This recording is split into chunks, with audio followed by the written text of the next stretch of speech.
எல்லாருக்கும் தெரியுது. ஏன் இந்த கங்கைக்கு மட்டும் இவ்வளவு சிறப்பு? சிவபெருமானுடைய ஜடாமுடியிலே கங்கை இருக்கிறார், அப்படித்தானே? ஒரு பக்கம் கங்கை இருக்கு, ஒரு பக்கம் அம்பாள் இருக்காங்க. அப்போ அப்படிப்பட்ட கங்கை எப்படி சிவபெருமானுடைய ஜடையிலே அந்த கங்காதேவி வந்தால், அது உங்க எல்லாருக்கும் யாருக்காவது இங்க எல்லாருக்கும் தெரிஞ்சிருக்கலாம். இருந்தாலும் இந்த கங்கையானது அங்கே கைலாயத்திலே இருந்த ஆகாச கங்கை. அப்படிப்பட்ட கங்கை தீர்த்தம்தான் பூலோகத்திற்கு வந்தது. இது எப்படி வந்தது தெரியுமா? கங்கை உற்பத்தியானதை முதலில் தெரிந்து கொள்ள வேண்டும். ஒரு சமயம் சிவபெருமானும் அம்பிகையும் அங்கே கைலாயத்திலே அமர்ந்திருக்கிறார்கள். அப்பொழுது சுவாமி சொல்றார், என்னுடைய இரண்டு கண்களும் சூரியனும் சந்திரனும் போல. இந்த இரண்டு கண்களும் சுவாமியுடைய கண்கள் சூரியனும் சந்திரனும் போல இந்த உலகத்திற்கெல்லாம் ஒளி கொடுத்து கொண்டிருக்கிறது என்று அந்த தத்துவங்களை எல்லாம் அம்பிகைக்கு விளக்கி கொண்டிருக்கிறார்.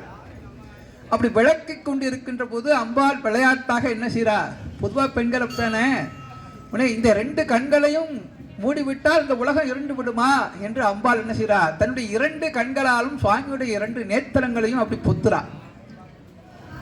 பொத்திய மாத்திரத்தில் உலகம் முழுவதும் இருண்டு விடுகிறது, இருள் சூழ்ந்து விடுகிறது. சுவாமி பொறுப்பாரா? உடனே தன்னுடைய நெற்றிக்கண்ணை திறந்து இந்த உலகத்திற்கு ஒளி கொடுத்தார். நெற்றிக்கண்ணை திறந்து ஒளி கொடுக்கிறார். அப்படி ஒளி கொடுத்த மாத்திரத்திலே உலகம் மறுபடியும் இயங்க தொடங்குகிறது. ஆனா இப்படி விளையாட்டாக அம்பாள் செய்தாலே இதனால உலகத்திலே இருக்கக்கூடிய உயிர்கள்லாம் துன்பம் அடைந்தது அல்லவா? அதற்காக உனக்கு தண்டனை, அது ஒரு இருக்கு. அதனாலதான் காஞ்சிபுரத்திலே அம்பாள் சிவ பூஜை செய்ததாக வரலாறு. அதனால நீ காஞ்சிபுரத்திலே சென்று சிவ பூஜை செய்வாயாக என்று அம்பாளை சொல்கிறார். அப்படி அம்பாள் கண்களை பொத்திய மாத்திரத்திலே, எப்போதுமே கண்ணை இப்படி பொத்தினா என்ன ஆகும்? கையில ஒரு இளஞ்சூடு உருவாகும். சில ரொம்ப உஷ்ணமா இருந்தா கையில கொஞ்சம் நீர் திவளை வரும். அப்படி அம்பாள் சுவாமியுடைய இரண்டு நேத்திரங்களையும் பொத்திய மாத்திரத்திலே அந்த கைகளிலே ஏற்பட்ட நீர் திவளைகள் அப்படி கண்ணை திறந்த உடனே அப்படி அப்படி கையை அப்படி அம்பாள் அப்படி விசர்றா. அந்த நீர் திவளைகள் தான் ஆகாச கங்கை. நன்றாக தெரிந்து கொள்ளுங்கள், அம்பாளுடைய கைகளிலே இருக்கக்கூடிய நீர் திவளைகள், இந்த வேர்வை அதுதான் கரெக்டான வார்த்தை, அதுதான் ஆகாச கங்கை. சரி, ஆகாசத்துல இருந்தது, கைலாயத்துல இருந்தது, எப்படி பூலோகத்துக்கு வந்துச்சு தெரியணும்ல. நல்ல பேரு அவர் யாரு? இந்த கங்கை பகீரதன் தவத்தின் காரணமாக, பரவாயில்ல எல்லாம் தெரிஞ்சு வச்சிருக்கீங்க. பகீரதனுடைய தவத்தின் காரணமாக பகீரதனுடைய அவனுடைய முன்னோர்கள் 60,000 பேர். அந்த 60,000 பேரும் கபில முனிவருடைய ஆசிரமத்துக்கு சென்று அந்த யாக குதிரையை அவர் வைத்திருப்பதாக நினைத்து அவரை துன்புறுத்துகிறார்கள். யாக குதிரை எங்கேன்னு கேட்குறாங்க. பக்கத்தில் கட்டப்பட்டிருக்கு, இந்திரனுடைய வேலை. உடனே என்ன செய்கிறாரு? முனிவர் அப்படி கண்ணை திறந்து பார்க்கிறார். திறந்து பார்த்த மாத்திரத்தில் 60,000 அந்த அவருடைய முன்னோர்களும் அப்படியே எரிந்து சாம்பலாயிட்டாங்க.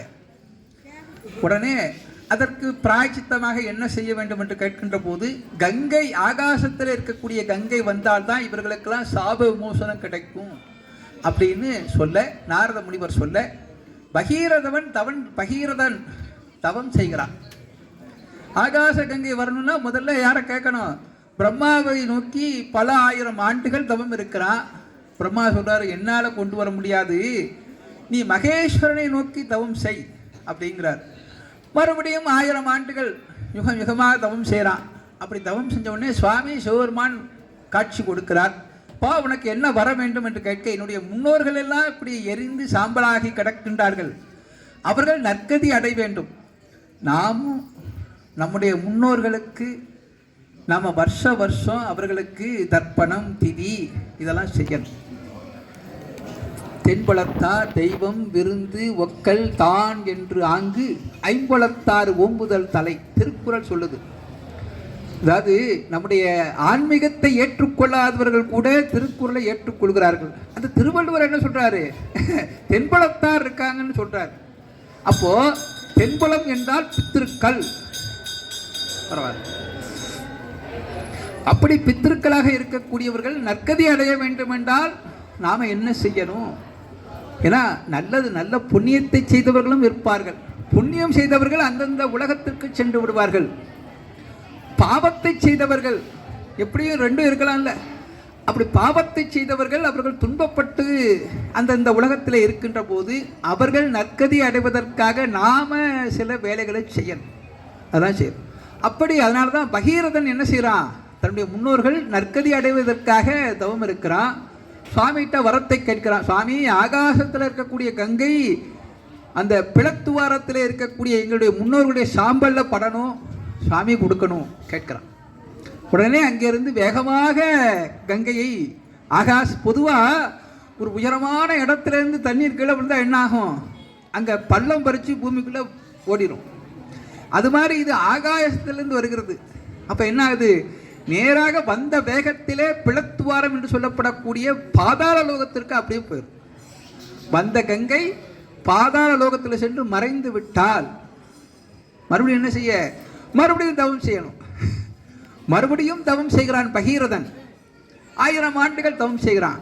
உடனே சுவாமி காட்சி கொடுக்குறார். என்னப்பா சாமி, வந்த கங்கை பாதாள லோகத்துக்கு போயிட்டாலே நான் என்ன செய்யறது? சரி, நாமே அதை என்னுடைய சிரசிலே தாங்கிக் கொள்கிறேன். மறுபடியும் கங்கையை கூப்பிடுறார்.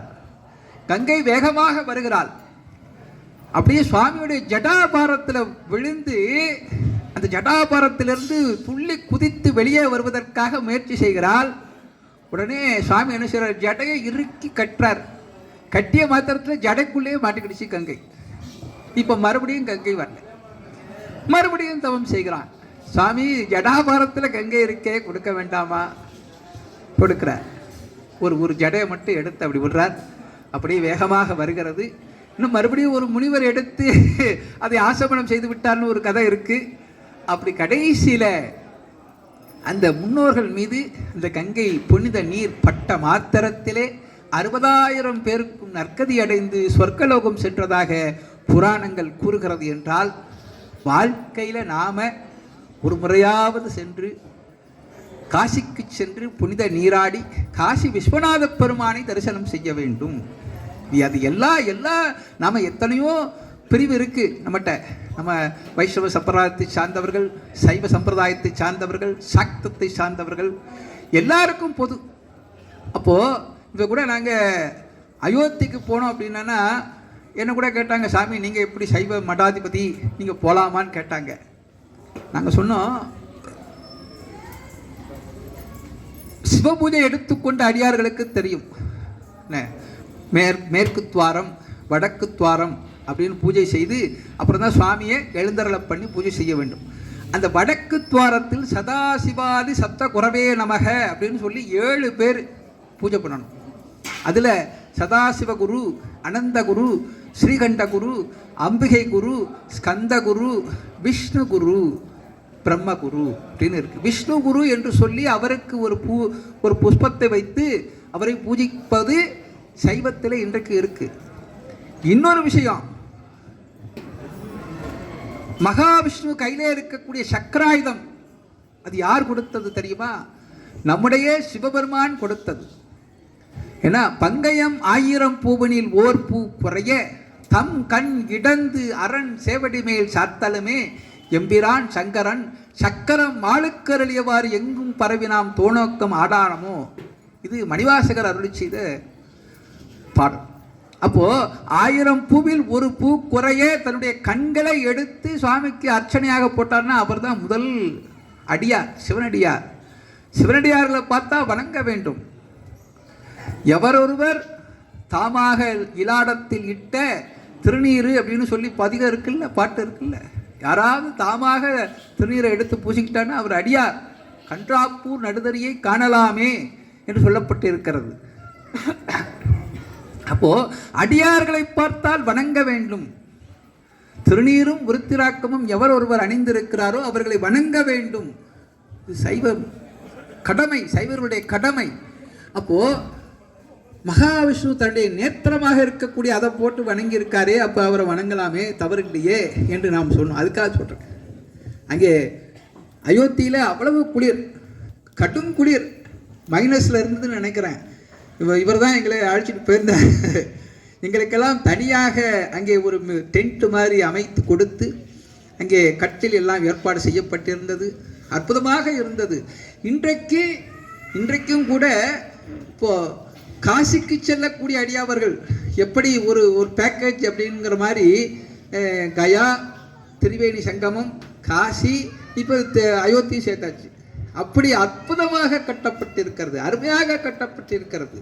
அதிலும் சுவாமி அங்கே ஸ்ரீ ராமச்சந்திரமூர்த்தி அற்புதமாக அந்த அந்த அந்த அந்த அந்த கோலத்தை எப்படி வர்ணிப்பது என்பதே தெரியவில்லை. அப்படி சுவாமி அற்புதமாக இருக்கார். தங்கத்தினால் செய்யப்பட்ட கதவுகள் பார்த்து கொண்டே இருக்கலாம். சரி, இருக்கட்டும், எல்லாரும் போய் தரிசனம் பண்ணுங்க. அந்த வகையிலே நம்முடைய சிவபெருமான் சிவ வழிபாடு இது அவசியம். வாழ்க்கையில சிவ வழிபாடு அவசியம். குறைந்தபட்சம் சமய தீட்சையாவது பெற்றுக்கொண்டு வழிபாடுகளை செய்ய வேண்டும். சரி, தீட்சை பெற்றுக்கொள்ள வேண்டும். எல்லாருக்கும் உருத்திராக்கம் போட்டுக்கணும், திருநீர் நல்ல நெற்றி நிறைய பூசணும்னு இப்போ நிறைய ஆசை இருக்கிறது. ஆனால் முதலில் அதற்கு நம்மை தயார் செய்து கொள்ள வேண்டும். சைவ உணவுக்கு மாறணும். கொல்லான்